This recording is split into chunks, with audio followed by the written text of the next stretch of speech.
from the Signature Bank Studios. Insert Democrat socialist here. Runs the Democratic House floor for 30 plus years running. He's promising this and he's stealing that. Where can you get that kind of money? He's using your house like his own piggy bank. You ought to know by now. You can pay off your house here in Illinois, but you can never keep up with the taxes. Oh, how it's always been the plan to have a taxpayer pay, no doubt. Not a matter of if anymore, but when. You're moving out. Da, da, da. Dan and Amy, that's theme music means it's time for our weekly confab with Ted Dabrowski, president of Wirepoints.org, all things Illinois policy related. BLM Brandon took to the podium to discuss this 4th of July weekend's violence, 109 shot, 19 dead. As Jeannie Ives pointed out, though, in her editorial you just heard before we came back, 123 and 21 a couple years ago. This is just what Chicago is. The names change, the policies don't, so the outcomes don't. But BLM Brandon has come up with a novel scapegoat. It's not even MAGA world. It predates MAGA by almost 6 decades. Take a listen. So we cut off the pipeline of boys between the ages of 10 and 19 being either victims or the perpetrators. So, yeah, it is personal.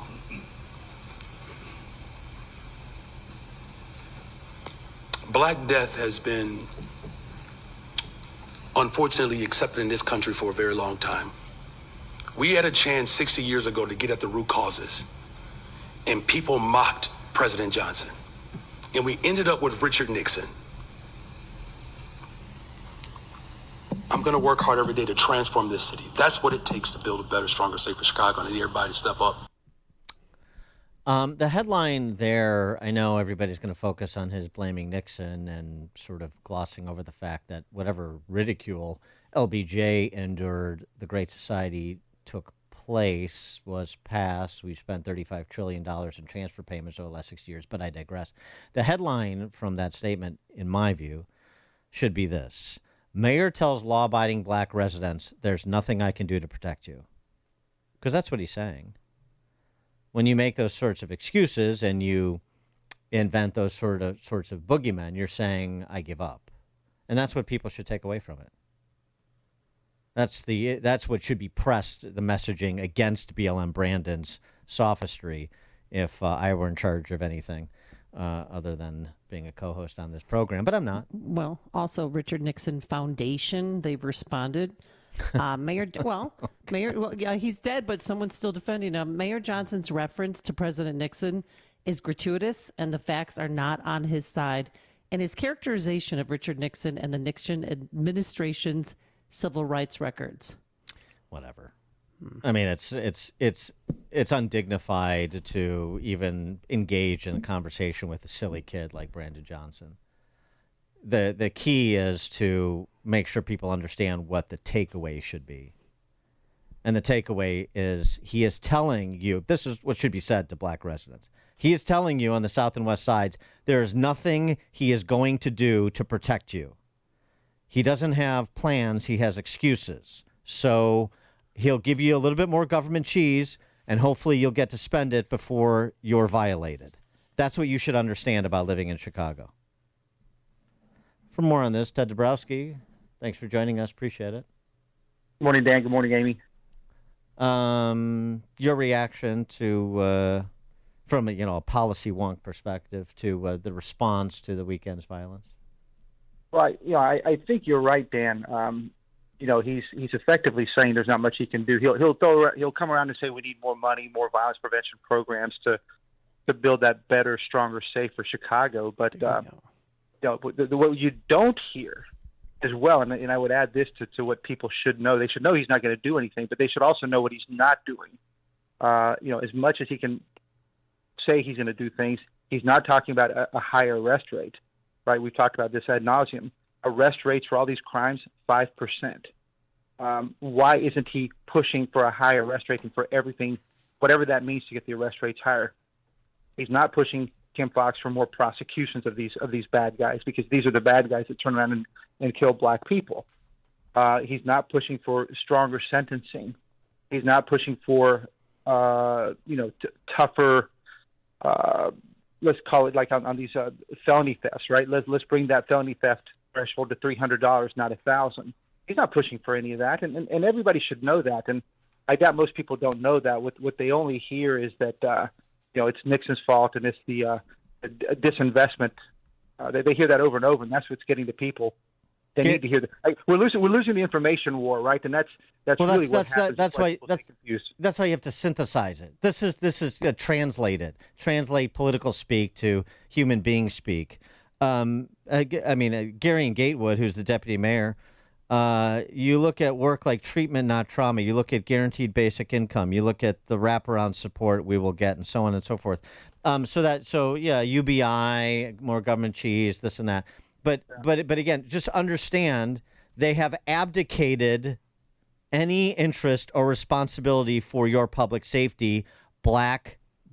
Predominantly black residents of Chicago, the law-abiding black residents of Chicago, who are predominantly in the crossfire.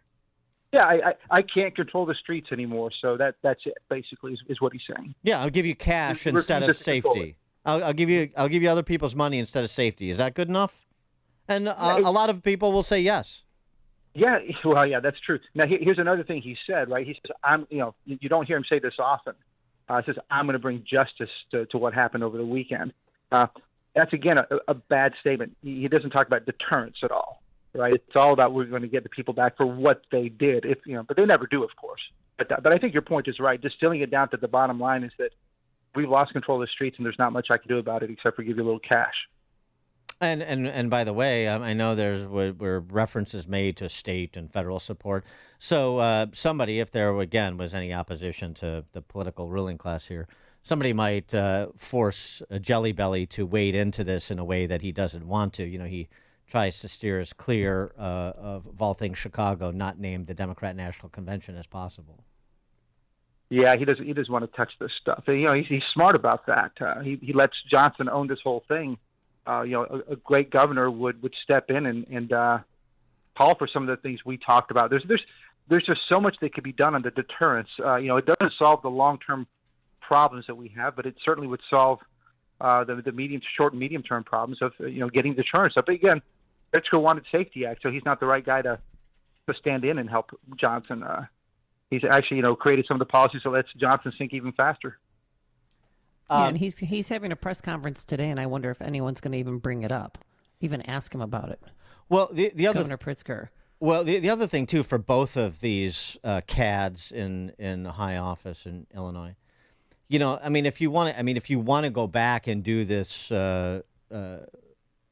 historical retrospective, there's some really good scholarship on the topic of what happened in the 70s. For example, in New York, when the state under Rockefeller imposed more substantial drug laws and enforced them to reduce the impact of gang crime.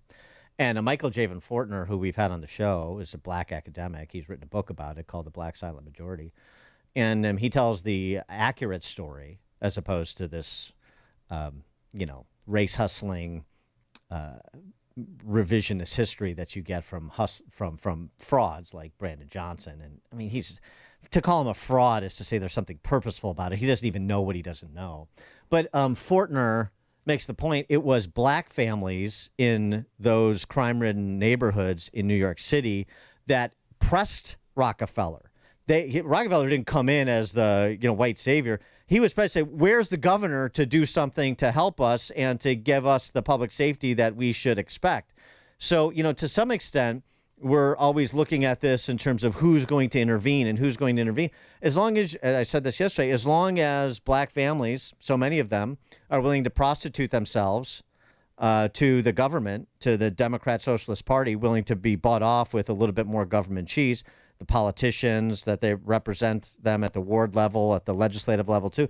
As long as that happens, and they're not doing what black residents of New York did in the 70s to press the officials, say we're demanding equal protection under the law, and that includes equal police protection, then what you had this weekend will happen again for several weekends over the summer, and we'll do the same sort of hand-wringing about it, and it will just persist for as far as the eye can see, just as it has to present. Yeah, I mean, we're just caught in the same cycle, and I think what's happened now, and it's much like in education, where you've got a whole new generation that's lived under this kind of environment for a long time. The parents of today were the ones who were CPS students, 20, 30 years ago. And so they've lived under this same cycle, and it's the same thing on crime. It's just now the next set of parents, they're probably less informed, less engaged, and probably buy into the lies that are told by the media and a lot of the whatever you want to call them, the elite. And they just perpetuate the same thing over and over and over again. I saw something in Illinois Pravda. I mean Politico. That Pritzker is sending the message that Illinois is open for business. Right. But I saw your colleague over there, Wirepoints, Mark Glennon, took a little review of official Illinois state reporting, the Bipartisan Commission on Government Forecasting and Accountability, otherwise known as COGFA. And it doesn't seem like the larger business community in America or globally understands that Illinois is open for business, does it? No, they're all. It's quite the opposite. What's interesting about this is that it wasn't Wirepoints writing about the GDP data and the payroll data and the unemployment rate. This was Pritzker's own number crunchers, COGFA, and we're basically 46th, 45th, 47th on all the measures that really matter, right? Like back to distilling about people. Can you have a good job? Are your earnings growing? Do you have opportunity? Well, in the country, for example, in GDP growth, economic growth, we were 46th among the states since basically right before COVID, which is effectively when Pritzker took over. 46th in the country for growth. For creating jobs, we were, 45th in the nation. For unemployment rate, 45th. Personal incomes, 46th. I mean, how bad can you be? And this is the kind of stuff we hammer all the time, but it gets ignored by the traditional media. But it's kind of hard to ignore when COGFA puts it out. I'm not sure why Pritzker let his own team put something like that out. Yeah, right.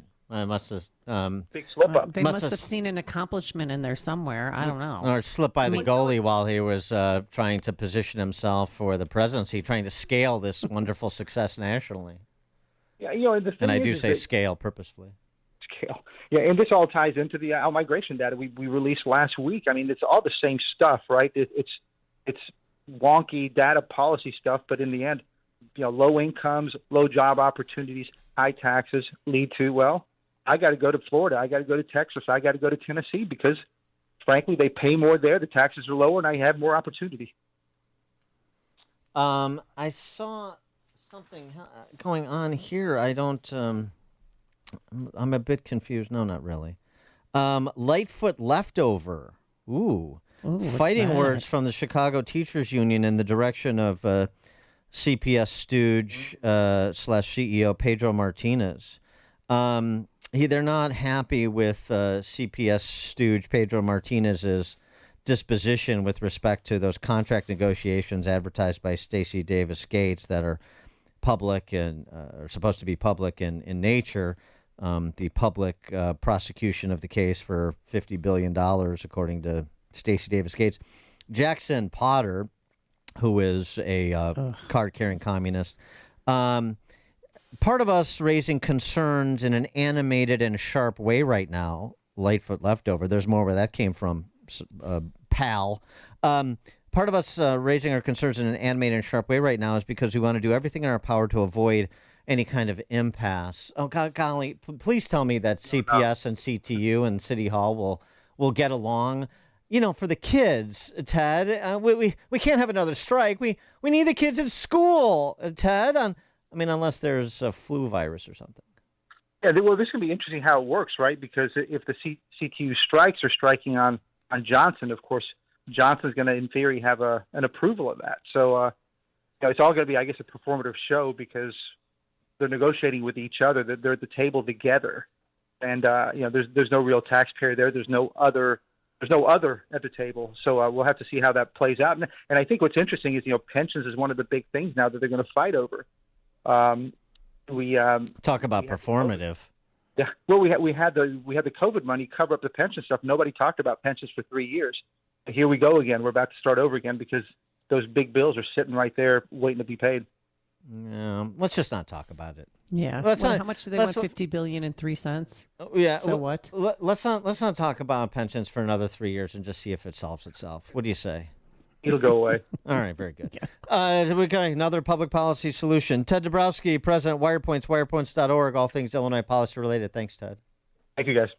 Thank you, and he joined us on our turnkey.pro answer line. It's news, opinion, insight. This is Chicago's Morning Answer on AM 560. The Answer. This is Seth Leibson for townhall.com. Perhaps we've elevated politics above its proper station in our lives and affairs, especially affairs of state. The conversation since June 27th and that horrendous debate performance has been, will Joe Biden be the nominee for the 2024 election or won't he? That's really the wrong conversation. The question should be, should Joe Biden be the president right now? Joe Biden cannot now faithfully execute the office of the presidency, a violation of his oath to preserve, protect, and defend the Constitution. One can go back to Robert Herr's February report that revealed Joe Biden's dramatic memory failures. In his effort to rehabilitate himself after the debate, Biden sat down with George Stephanopoulos and did nothing to inspire confidence. These problems never improve. They always get worse. We are now at the point where it's not a weak candidate Democrats need to worry about. It's a dangerously and recklessly propped up presidency that should be a concern to every American, left, right, and anywhere in between. All right, don't forget your Balance of Nature supplements. Remember, hot dogs, burgers, and brats don't provide the fruits and vegetables your body desperately needs every day to stay healthy, happy, and energized. That's why I've been taking Balance of Nature for nearly a decade. It's so easy. You just open those individual capsules, dust them over a salad, or mix them into a juice drink or warm water, and voila. Thousands of AM 560 listeners love their Balance of Nature, and you will too. Get it. 6 capsules a day provides your body, your heart, and your mind with over 10 servings of 31 different fruits and vegetables. You'll love it. Your body, mind, and heart will thank you for it. So if you haven't tried it, listen up. Now is the time. If you order your fruits and veggie supplements today by calling this number, you're going to get half off. That's right, 50% off your first set of fruits and veggies. The number to call, 800-246-8751. 800-246-8751. Call now or order online at balanceofnature.com and use coupon code Chicago to save 50%. Hurry up. This is a limited offer while supplies last. For over 10 years, the award-winning KWCC Construction has been building a better future locally and throughout the Midwest, constructing with detailed planning and execution, completing projects safely, timely, and with transparency. If you've ever visited the Wilder Park Promenade along the Riverwalk in Aurora or driven past the recently revitalized Copley Hospital, you're looking at the quality construction of KWCC. Maybe you've seen the adaptive reuse of 80 South River Street